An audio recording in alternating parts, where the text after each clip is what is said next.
गुरु और शिष्य के बीच असंतोष की चिंगारी। तो वो चिंगारी साधारण नहीं रहती, बल्कि वही चिंगारी एक दीप ज्वाला बन जाती है जो सब कुछ रोशन भी कर सकती है और जला भी सकती है। आज मैं आपको एक ऐसी ही कहानी सुनाने जा रहा हूं। कई सदियों पहले हिमालय की तलहटी में एक प्रसिद्ध गुरुकुल था। इस गुरुकुल के गुरु अपनी असाधारण ज्ञान और कला की गहरी समझ के लिए दूर दूर तक विख्यात थे। उनके पास कई शिष्य थे, लेकिन उन सब में अर्जुन नाम का एक युवक सबसे प्रतिभाशाली और परिश्रमी था। अर्जुन की सीखने की क्षमता अद्भुत थी। वो किसी भी कला के मूल को बहुत जल्दी पकड़ लेता था और अपने गुरु के हर निर्देश का पूरी लगन से पालन करता था। गुरु अर्जुन की इस असाधारण प्रगति से बहुत प्रसन्न थे, लेकिन उनमें एक अनोखी आदत थी। हर बार जब अर्जुन किसी कला में महारत हासिल करने के करीब पहुंचता, तो गुरु उसकी कला में कोई ना कोई कमी निकाल देते या उसे एक नई और भी कठिन चुनौती दे देते। एक बार कई महीनों की मेहनत के बाद अर्जुन ने एक मोर का अद्भुत चित्र बनाया। उस चित्र के रंग इतने जीवंत थे और पंखों का बनावट इतना सुंदर था कि ऐसा लग रहा था मानो मोर अभी कुटिया से बाहर निकलकर नाचने लगेगा। उसे पूरा विश्वास था कि इस बार गुरुजी के पास प्रशंसा के अलावा कहने के लिए कुछ नहीं होगा। बड़े उत्साह से उसने चित्र को गुरुजी को दिखाया। गुरुजी ने चित्र को देर तक निहारा। उनकी आंखों में एक चमक थी। उन्होंने कहा, अर्जुन, तुम्हारे रंगों में जादू है और तुम्हारी तुलिका में जीवन। पंखों का हर रेशा अपनी कहानी कह रहा है। ये एक सराहनीय प्रयास है। अर्जुन का हृदय गर्व से भर गया। उसने कहा, धन्यवाद गुरुजी, मैंने अपनी सारी शिक्षा इसी एक चित्र में डाल दी है। गुरुजी थोड़ा और झुके, बोले, हाँ बेटा, वो तो दिख रहा है, पर यहां मोर की आंख को देखो। इसमें गर्व तो है, पर वो चंचलता कहाँ है? जीवन की वो शरारत भरी चिंगारी कहाँ है? अगली बार केवल शरीर का आकार नहीं, प्राणी की आत्मा को पकड़ने का प्रयास करना। अर्जुन का खिला हुआ चेहरा मुरझा गया। उसने चित्र को देखा और फिर गुरुजी को। उसे अपनी मेहनत में एक कमी खलने लगी थी। उसने सिर झुकाकर कहा, जी गुरुजी, मैं और बेहतर करने का प्रयास करूंगा। इसके बाद के कुछ साल अर्जुन के लिए अथक परिश्रम के साल थे। वो रातों को जागकर अभ्यास करता, अनगिनत बार मोर की आंखों के चित्र बनाता, उस रहस्यमयी चिंगारी को पकड़ने की कोशिश करता। उसने एक देवता की मूर्ति बनाई जिसका हर अंग सटीक और हर भाग उत्तम था। गुरुजी ने कारीगरी की प्रशंसा की, लेकिन ये भी कहा कि हाथ की मुद्रा में आशीर्वाद का सच्चा भाव नहीं है, केवल एक औपचारिकता है। अर्जुन ने एक कविता रची जिसके शब्द और लय तो उत्तम थे, पर गुरुजी के अनुसार उसमें एक टूटे हुए दिल का कच्चा दर्द नहीं था। हर आलोचना के साथ अर्जुन के मन में एक निराशा छाने लग रही थी। वो अब गुरुजी से आंख मिलाने से कतराता और जब भी गुरुजी उसके पास आते तो उसके कंधे तन जाते। समय बीतता गया और अर्जुन की लोकप्रियता गुरुकुल की सीमाओं को लांघकर पूरे साम्राज्य में फैल गई। धनी व्यापारी, सामंत और यहाँ तक कि राज दरबार से राजा और रानियां के सामंत लोग उसके पास काम लेकर आने लगे। अब गुरुकुल में उसका अपना एक भव्य चित्रकला स्टूडियो था जो अद्भुत चित्रों और मूर्तियों से भरा रहता था। एक दिन एक अमीर व्यापारी एक विशाल चित्र की प्रशंसा कर रहा था जिसमें एक ऐतिहासिक युद्ध का दृश्य था। अविश्वसनीय, घोड़े ऐसे लग रहे हैं जैसे अभी चित्र से बाहर निकल आएंगे। मुझे ये चित्र चाहिए। बोलो नौजवान, क्या कीमत लोगे? अर्जुन, जो अब आत्मविश्वासी और थोड़ा अभिमानी हो गया था, उसने एक बड़ी कीमत बताई जिसे व्यापारी ने खुशी खुशी स्वीकार कर लिया।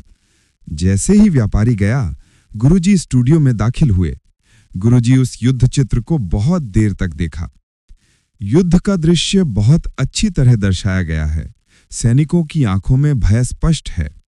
गुरुजी ने आगे कहा, अर्जुन, ये सब तो ठीक है, लेकिन नायक जो अपने रथ पर सवार राजा है, उसके चेहरे पर क्रोध का भाव है।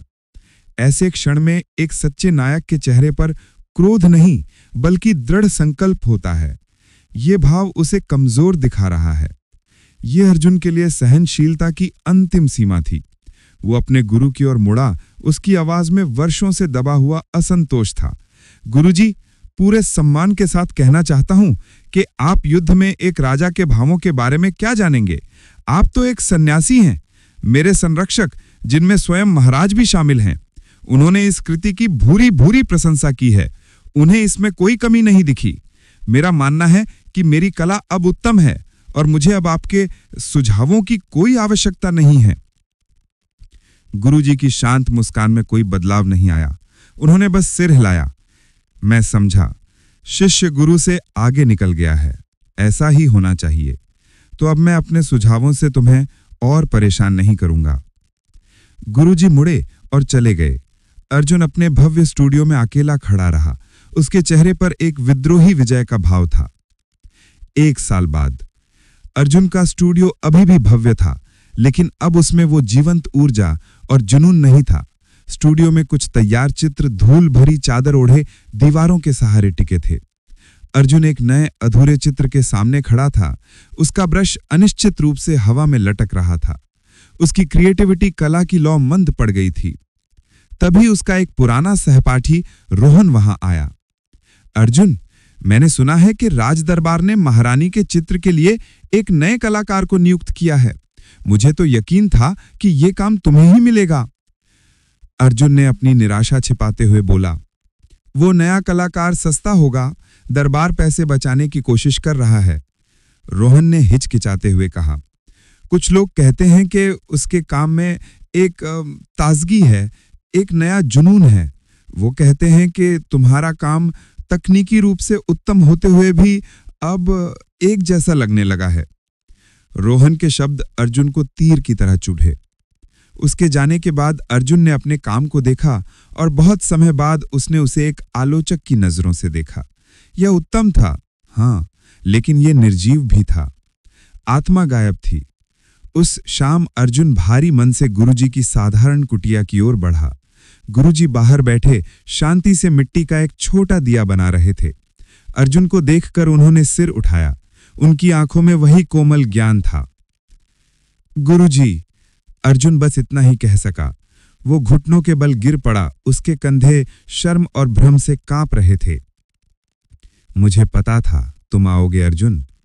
आप जानते थे कि ऐसा होगा। आप जानते थे कि मेरी कला रुक जाएगी, मेरी प्रसिद्धि फीकी पड़ जाएगी, तो आपने मुझे चेतावनी क्यों नहीं दी? उस व्यक्ति को चेतावनी देना जो खुद को पर्वत के शिखर पर मानता है, हवा में बोलने के बराबर है। तुम नहीं सुनते। तुम्हें घाटी में उतरना ही था, ये महसूस करने के लिए कि ऊंचाई चढ़ने के लिए और भी ऊंची चोटियां हैं। गुरुजी ने मिट्टी का दिया एक तरफ रखा और अर्जुन को बैठने का इशारा किया। मैं कभी तुम्हारी कला की आलोचना नहीं कर रहा था मेरे पुत्र। मैं तुम्हारे असंतोष का पोषण कर रहा था। वो दिव्य असंतोष ही विकास का बीज है। जब मैं कोई कमी बताता तो तुम अपनी रचना से संतुष्ट नहीं होते थे और तुम सुधार करने का प्रयास करते थे, अपनी सीमाओं को तोड़ने का प्रयास करते थे। यही संघर्ष था जो तुम्हारी कला को जीवंत और शानदार बनाता था। लेकिन जिस दिन तुमने अपनी कला को उत्तम घोषित कर दिया, तुम संतुष्ट हो गए। तुमने आगे बढ़ना बंद कर दिया। तुमने अपने लिए एक सुंदर, आरामदायक पठार बना लिया और तुम्हारा विकास रुक गया। तुम्हारी कला एक रुके हुए तालाब की तरह अपनी ताजगी खो बैठी। लोग सिर्फ उत्तमता की ओर आकर्षित नहीं होते, वो जीवन, विकास और कलाकार की आत्मा की ओर आकर्षित होते हैं। अर्जुन ने अपने हाथों को देखा। वो हाथ जिन्होंने इतनी सुंदरता रची थी, अब अनाड़ी और बेकार महसूस हो रहे थे। तो अब मुझे क्या करना चाहिए गुरुजी? मैं उस चिंगारी को फिर से कैसे खोजूं? गुरुजी मुस्कुराए। फिर से असंतोषी होना सीखो। अपने काम को देखो और उसमें कमी ढूंढो। अंतिम रूप की उत्तमता नहीं, बल्कि प्रयास की उत्तमता की तलाश करो। सुधार की भूख को गले लगाओ। वो भूख ही सच्चे कलाकार का असली उपहार है। विश्वास करो कि चढ़ने के लिए हमेशा एक ऊंची चोटी होती है, व्यक्त करने के लिए एक गहरा सत्य होता है। गुरुजी ने अपने पास रखी मिट्टी का एक ढेला उठाया। इस मिट्टी की तरह बनो। टूटने और फिर से आकार देने के लिए तैयार रहो, बार बार कुछ और भी सुंदर बनने के लिए। यही सच्चे कलाकार का मार्ग है और यही एक सच्चे जीवन का मार्ग है। अर्जुन के चेहरे पर आंसू बह रहे थे, लेकिन इस बार ये समझ और राहत के आंसू थे। उसने झुककर अपना माथा गुरुजी के चरणों में रख दिया। शिष्य एक बार फिर सीखने के लिए तैयार था।